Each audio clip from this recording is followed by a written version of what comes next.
So again, you're playing games, and you're being dishonorable, you're being deceitful. You have not request. Miss Grady, Miss Grady, Yes. please stop going down that line. I would never agree to provide legal advice to a defendant on how to file an arbitration. You yourself have filed as Exhibit A something that speaks of arbitration, correct? So you are in knowledge that there should have been arbitration before bringing it to court. You did not. You didn't. We made no such acknowledgement, ma'am. Didn't make no acknowledgement. And we have not been deceitful. I find that offensive. And if the court rules in his favor, I just have to appeal it, because there's nowhere have they been honorable in trying to get this squared away. And nowhere they have a lack of transparency, a lack of due process, because they either haven't given me the stuff on time or not at all for me to present an effective defense. Call the case of Portfolio Recovery Associates LLC versus Shatina Grady, also known as Shatina Grady L. Good afternoon, Your Honor. Daniel Best, P58501 on behalf of Plaintiff, Portfolio Recovery. Good afternoon.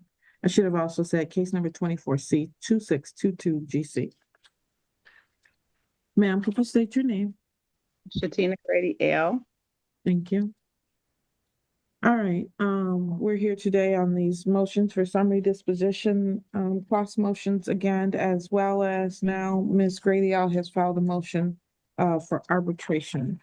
I think we should start with the threshold matter of the motion for arbitration. Her claim is obviously that it is something that she's entitled to and that the court doesn't have any discretion in allowing her to have that.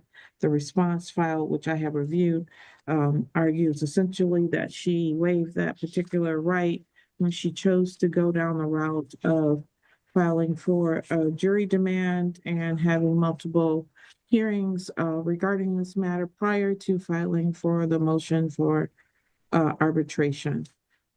So Ms. Grady L, it's your motion. I'll let you make any additional arguments that you want to make regarding that. Okay, I never received the answer to this motion to compel arbitration either. I just would like to let the court be aware of that. I don't understand what is the reason that Portfolio Recovery and their associates tend not to send me information according to this case when they're supposed to send it. And to me, that is very deceitful. They are hiding something, and I am compelling the court to send this to arbitration because they also have, for the public record, defamed my character, Shatina Grady L, by making false statements. They have said just recently in their response that I have not seen that you said that I shouldn't be allowed to go forward with this because I have asked for a jury. That is incorrect. I have not filed to have a jury. I asked about that before I did. So like this Portfolio Recovery is a very deceitful, and their associates is being very deceitful in this case. So my notes in the file from the magistrate when you met with the magistrate was the defendant requested a jury trial. So that is... I did speak with her about that. I asked if I could, and she said she did not know. She had to check. And if you needed to run back the tapes, that's exactly what happened, because I did not file any paperwork for that. But I asked when I spoke with her, and she said, I don't know. Okay. Well, the bigger piece is that there have been multiple hearings on this matter and that you have not filed any. Well, I'll let him make his argument. Mr. Best? Thank you, Your Honor. As detailed in our reply, we believe the defendant has waived the right to arbitration in this matter. I mean, this is the third hearing we've had on our motion for summary disposition and the related motions. This matter was filed in October of last year, November of last year. It's now May. We are in heavy litigation. Numerous pretrials have been held, numerous hearings have been held. Quite simply, the ship has sailed on arbitration. And I would like to dispute that because according to you, you are saying that numerous ships have sailed, but your firm in handling this case has not handled it correctly. So you yourself have filed as Exhibit A something that speaks of arbitration, correct? So you are in knowledge that there should have been arbitration before bringing it to court. You did not. You didn't We made no such acknowledgement, ma'am. didn't make no And acknowledgement we for have not been deceitful. I find that offensive. in your Exhibit A, it distinctly says that any one who comes and takes said debt that you said you were assigned, you are held to the agreements of Synchrony Bank that there is to be an arbitration first before seeking to court. Now, That in that is my correct. that is not You my need to read the statement. You need to read the agreement. The law is the law. I did read it. I have it in Exhibit A. Look at Exhibit A. Because I don't have a contract, neither does the defendant with you. And so your company has repeatedly failed to answer these motions or anything with the information that I have requested. And that May is I read the provision? certain Would information. you like me to read the All provision? right, everybody, please slow down and stop. She can't record all of that like the way you're talking right now.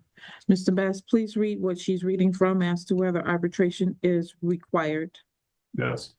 If either you or we make a demand for arbitration, you or we must arbitrate any dispute or claim between you or any other user of your account and us, our affiliates, agents, and or dealers, merchants, retailers that accept the card or program sponsors it relates to your account, except as noted below.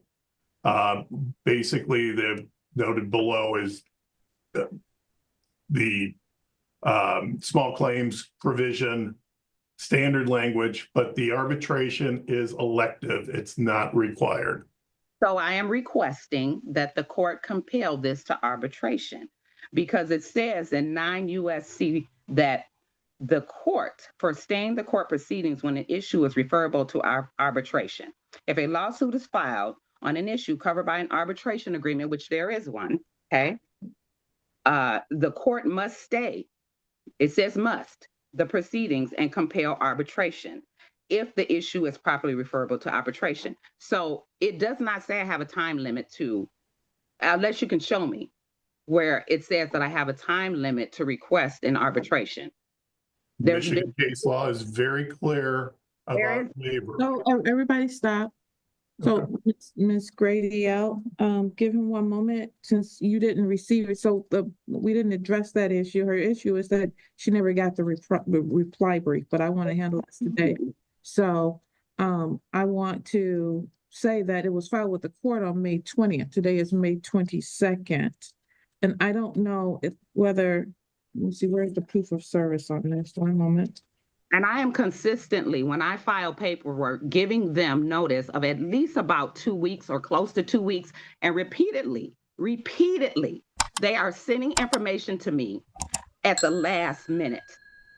And it is obstructing. It is obstructing proper defense on my side because they are repeatedly, every single time, they are sending things to this address at a late notice where there's only a couple days for review. I am sending it in enough time for them to view it, process it, and respond. They are not. They're being deceitful. They're not being honest. So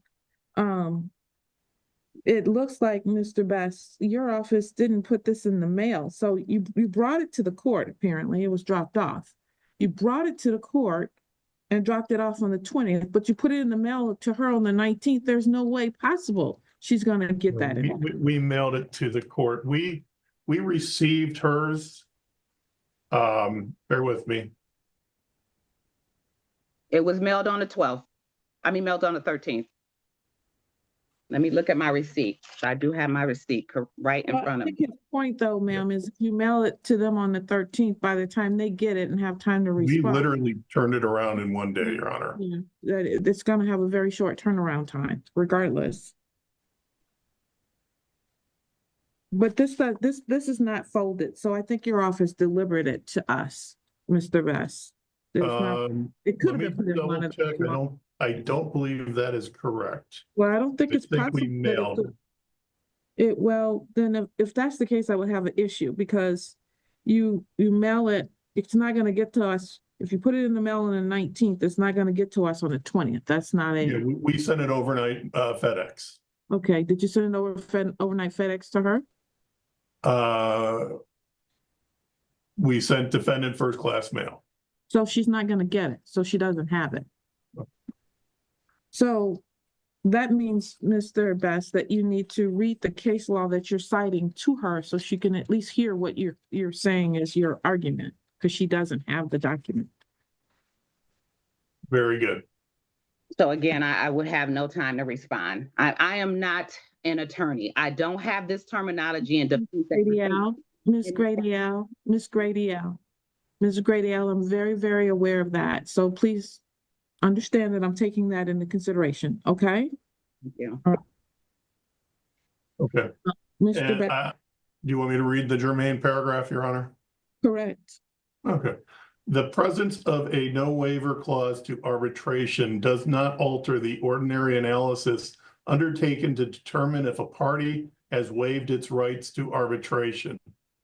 Citing to S&R Company of Kingston versus Latana Trucking, Inc., 159 F. 3rd 8086 at page 86, Second Circuit, 1998, cert denied 528 U.S. Mr. Best, and 58. Mr. Best, Yes, where are you reading from? I'm reading from page 5 at the very top. I went to the actually I could go back a paragraph if the court. Well, it's not numbered, first of all, but you're reading from page 3? Yeah, I'm sorry, page 3. Yeah. Let me start at the bottom of page 2, unless the court would like me to start somewhere else. No, that's fine. Okay. In presenting a motion to compel arbitration, the moving party must do so without 1, taking actions that are completely inconsistent with any reliance on an arbitration agreement, and 2, delaying its assertion to such an extent that the opposing party incurs actual prejudice. Citing to Hurley v. Deutsche Bank Trust Co. Americas, 610 F. 3rd 334 at page 338, year 2010.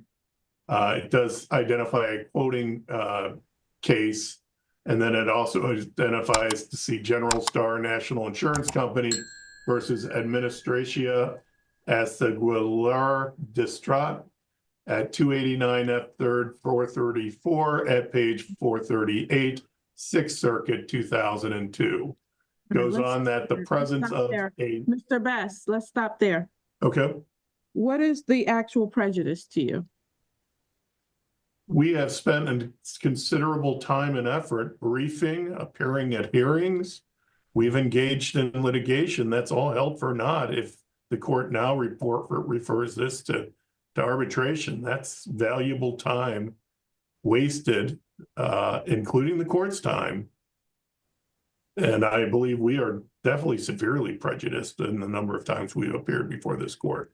I would have to respond that I am also incredibly prejudiced because information I have asked for and the plaintiff has supposed to sent to me in a timely manner has not gotten there. I've too had to appear at these appearances. I too had to take time to do research, probably more than the plaintiff, because I don't know all the terms. They have an upper hand. So I too have been very prejudiced. And then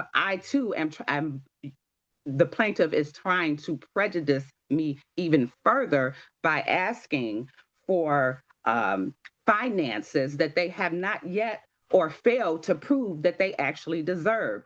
The plaintiff has repeatedly, because the defendant does, I believe, in my opinion, does not have an attorney, has taken advantage of this situation or attempted to take advantage of this situation by not giving information late, and also filing, not responding how they should. I asked for specific information to even prove a contract between the two, not giving it.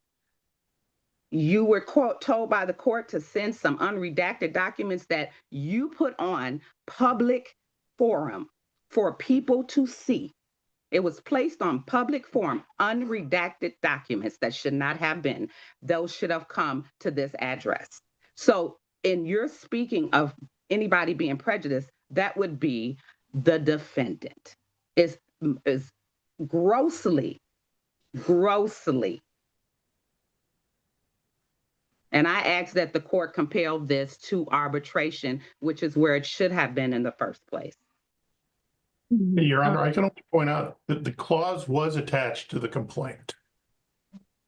The clause was, the arbitration agreement was attached to the complaint. So I have no idea what defendant is complaining about.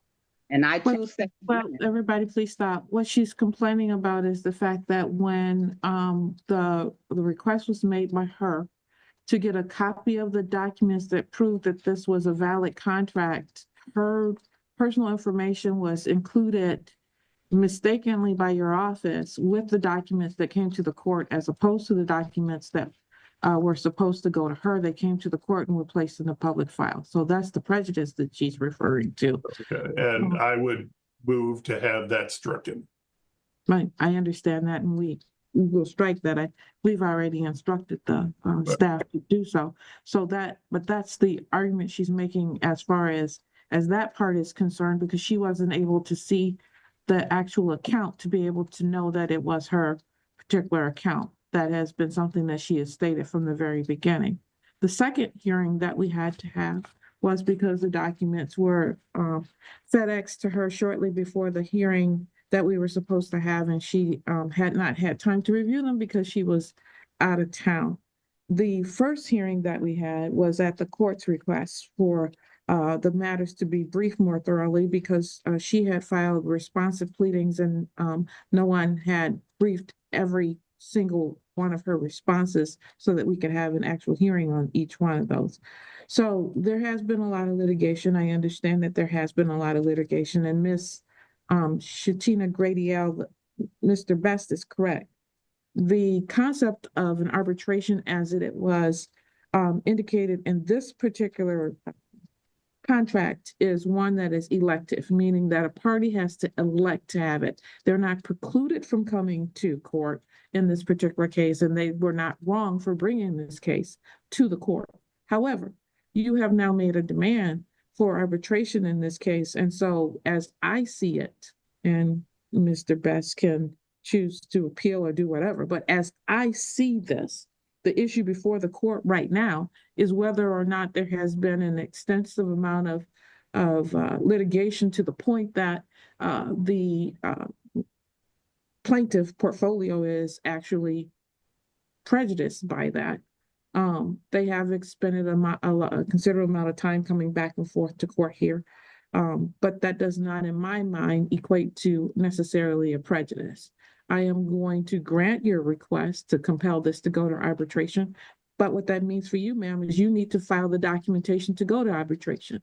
I will stay it until you do that. I'm going to stay it for 30 days. If you do not file that in that 30-day time period, we will come back here and there will be no more requests. Okay? Here's the critical moment. The judge just handed her what most defendants never get, a second procedural runway. Arbitration is elective, not automatic. That means it must be pursued correctly and on time. From this point forward, the sovereign-style language about due process and deceit becomes irrelevant. Deadlines replace arguments. If she doesn't execute, she doesn't get another reset.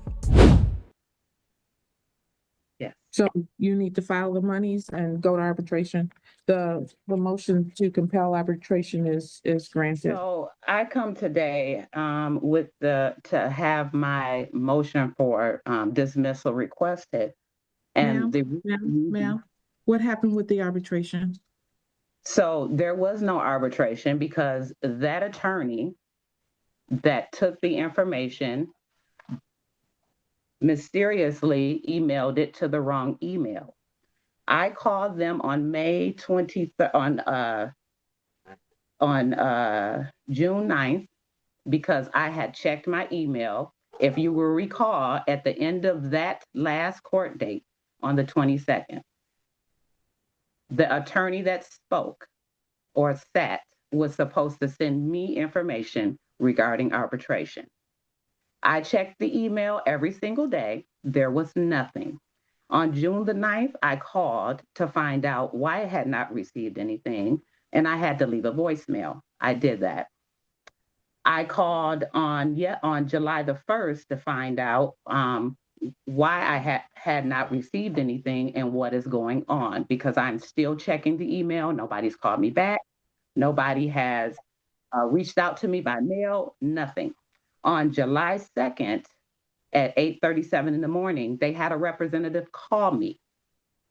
When I spoke with Kelly at 3:02, finally getting in touch with someone, she said, even though this attorney at the last meeting repeated the email back to us, managed to misspell the email when they sent out the arbitration stuff. So as of today, when I checked, I still have no arbitration stuff, because on the 2nd, when I spoke with Kelly, I gave her the corrected email. I don't understand why this firm is unable to get me the information that I need, either not at all or in a timely manner. I don't understand why, when they can repeat back to me what I have given them per the email, that mysteriously one letter gets changed. So arbitration has not gone through on the failure of their behalf.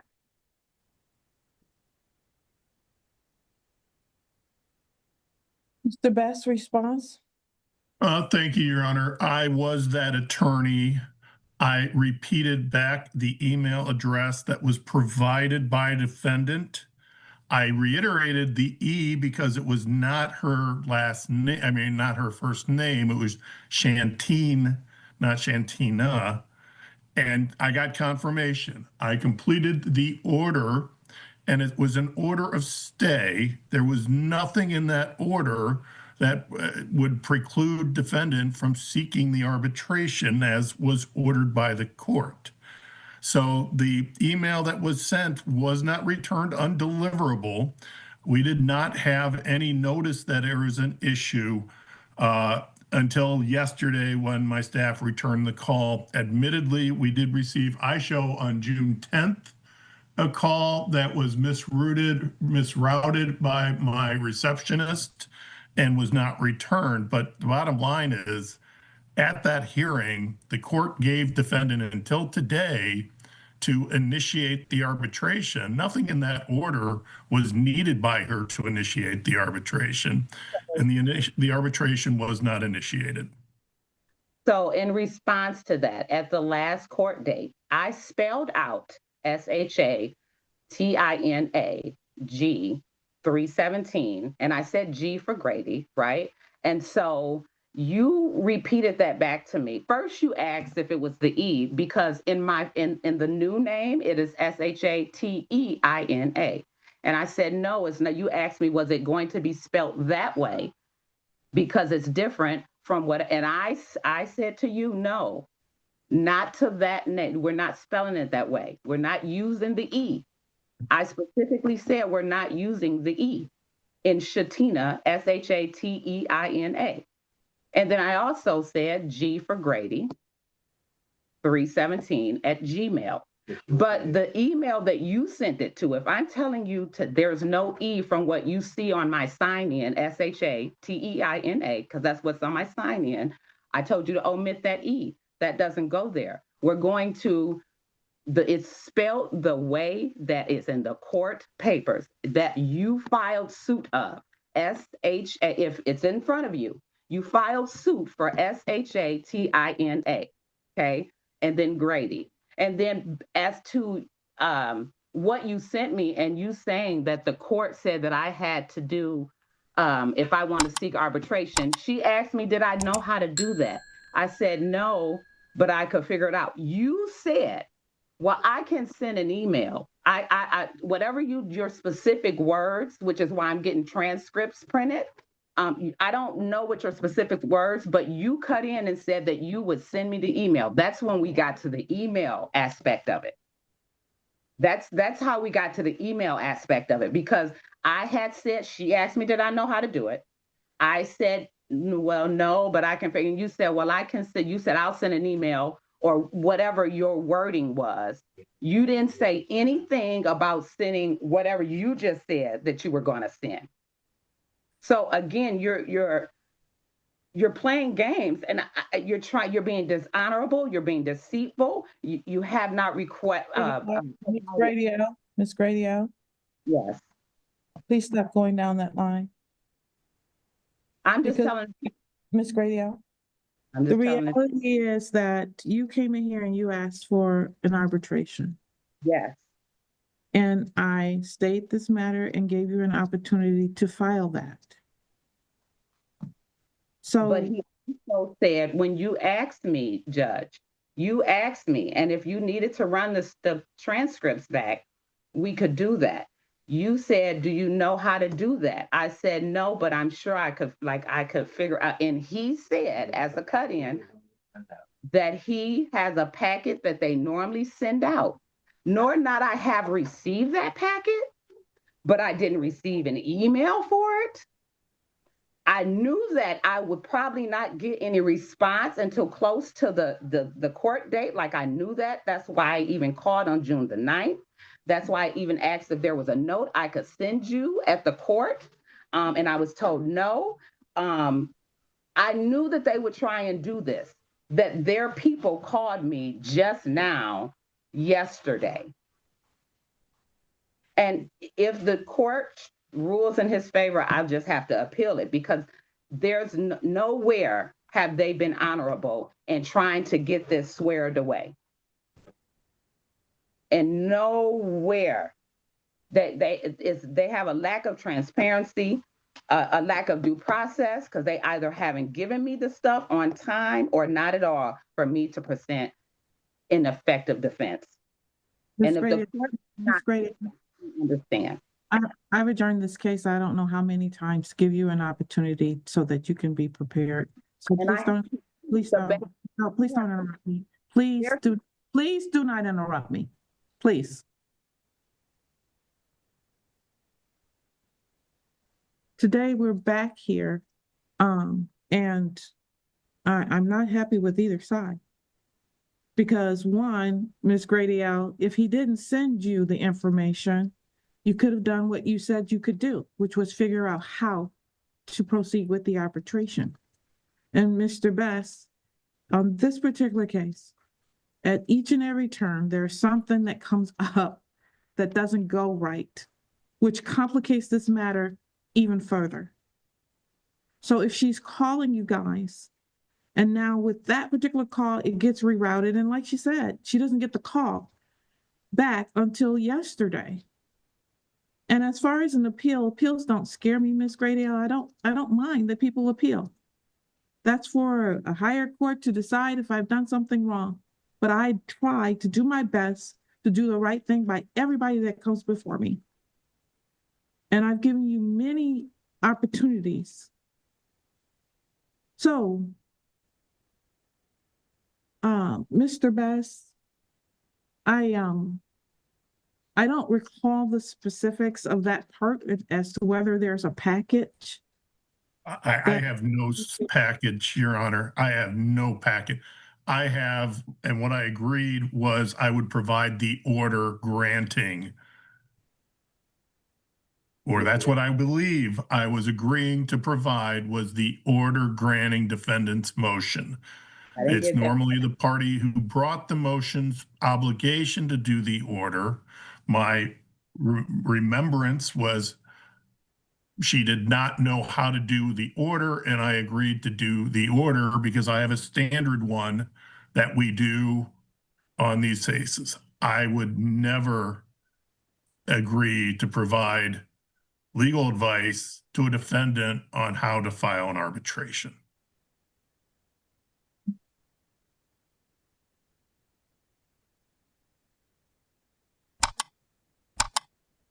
I do recognize that my office did drop the ball with respect to the order and getting it to defendant, but I insist that the information I took down is what defendant provided.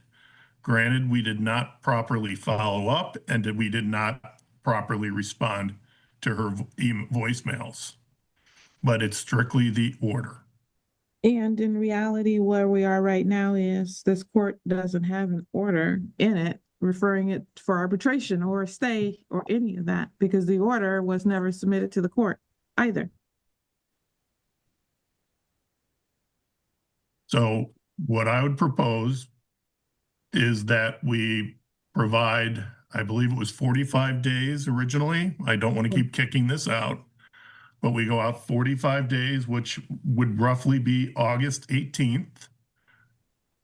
And that she file it by then. I am not providing her any instructions on how to do so. I will submit the order under 7 days. So we are all clear, Ms. Grady. He's submitting the order that says that I granted a stay and that you are to file your arbitration within that time period. It will not say anything else or provide any packet for arbitration. It will be your responsibility to figure out how to file your arbitration.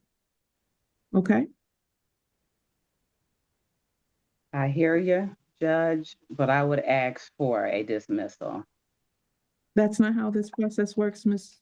Grady, and you can file whatever motions you want to file around that. I feel biased upon. Okay, then you can feel however you want to feel about that, and you can file whatever you need to file. Your Honor, if I can, I'm actually out of town the 18th and 19th of August. I would like to be the attorney who handles this. Could we schedule that either? Yeah, I got a dentist appointment on that Thursday. Does the court hold these strictly on Thursdays? Strictly on Thursdays, and the 18th wasn't an available date anyway. Right. The 21st would be the available date. I do have a 1 p.m. dentist appointment, but if we could go, I have a very good dentist. If we can do it at 3 o'clock again, that would work. We're not here on the 21st. He's not asking for that. He's asking for the next date, the 28th. Okay, I'm sorry, I'm just wasn't sure if you had originally given that. No, I did not. Number of days.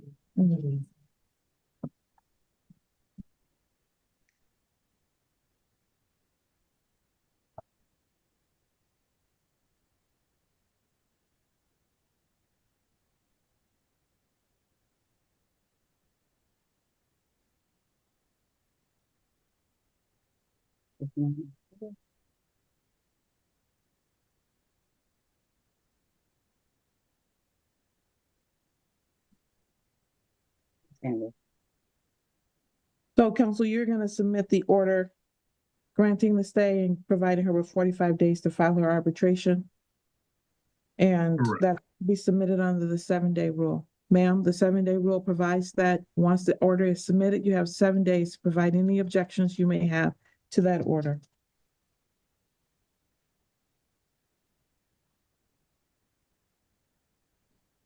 Court date will be scheduled for August 28th, 2025 at what time, please? 3 o'clock p.m. This is the last date for that arbitration to be filed. If it is not filed, once again, I will tell you, your MSD will be heard that day.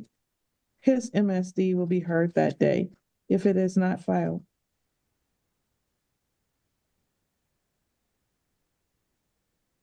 And just for clarification of the order, is it 45 days from today's date 45 days from the entry of the order, or by August 28th? Let's just make it by August 28th. When we come back here, that arbitration needs to be filed. Very good. Thank you. Thank you.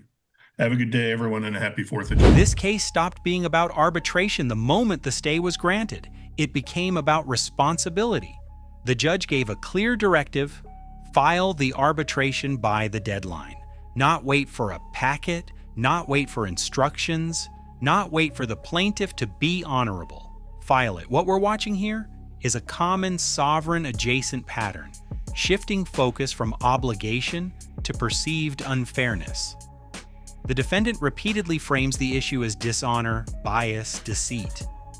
But courts don't rule on vibes, they rule on compliance. The plaintiff's office admitted mistakes, misrouted calls, failure to return voicemails, confusion over email spelling. That matters for credibility, but it doesn't relieve the defendant of her burden.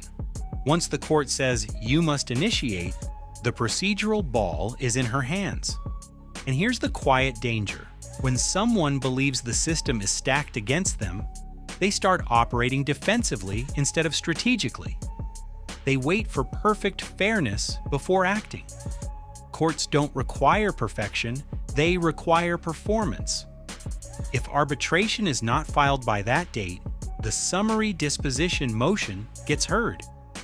That means the debt case moves forward without the arbitration shield she fought so hard to invoke. In sovereign citizen circles, you often hear phrases like lack of jurisdiction or failure of due process, but those arguments collapse when deadlines are missed. The judge isn't debating philosophy, she's measuring compliance. And in court, compliance decides outcomes. The next hearing won't be about who was deceitful, it will be about who followed through.